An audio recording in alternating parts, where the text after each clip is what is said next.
અહેમદાબાદ મિત્ર ન્યૂઝમાં આપનું સ્વાગત છે। વડોદરા ખાતે સીએમ ભૂપેન્દ્ર પટેલનો કાર્યક્રમ યોજાયો હતો। આ કાર્યક્રમમાં હરણી બોટકાંડની 2 મહિલાઓ આવીને સીએમ સમક્ષ બોલવા લાગી હતી કે અમે તમને 1.5 વર્ષથી મળવા માંગીએ છીએ તો પણ અમને કોઈ મળવા નથી દેતું। સીએમએ મહિલાઓને કહ્યું કે તમે લોકો મને મળીને જજો, સોમવારના રોજ મને મળજો।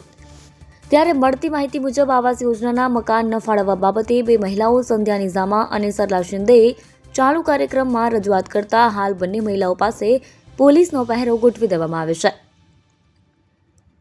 સામાન્ય રીતે મુખ્યમંત્રીનો કોઈ પણ નિર્ધારિત કાર્યક્રમ હોય ત્યારે સ્ટ્રીટ આઈબી એક્ટિવ થઈ જતી હોય છે।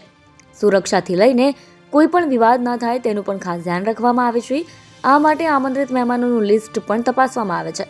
ત્યારે મુખ્યમંત્રીના કાર્યક્રમમાં હરણી બોટકાંડના પીડિત પહોંચી જાય અને એ પણ છેલ્લા ઘણા સમયથી વિરોધ કરતા હોય એ પણ ચાલુ કાર્યક્રમે મુખ્યમંત્રી સમક્ષ ન્યાયની માંગ કરે ત્યારે ચોક્કસથી આ મામલે આઈબી ફેલ ગઈ હોવાનું ચર્ચાઈ રહ્યું છે।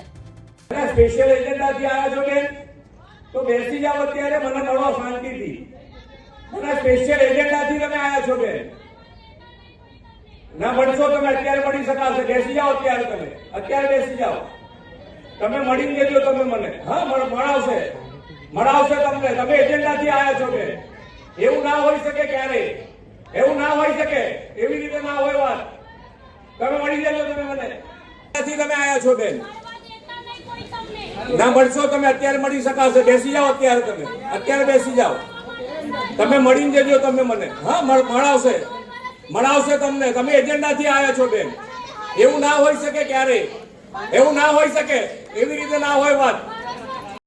અહેમદાબાદ મિત્ર ન્યૂઝની યુટ્યુબ ચેનલને સબસ્ક્રાઇબ કરો અને બેલ આઇકોન જરૂરથી દબાવો જેથી દરેક મહત્વના વિડીયોની નોટિફિકેશન તમને મળતી રહે।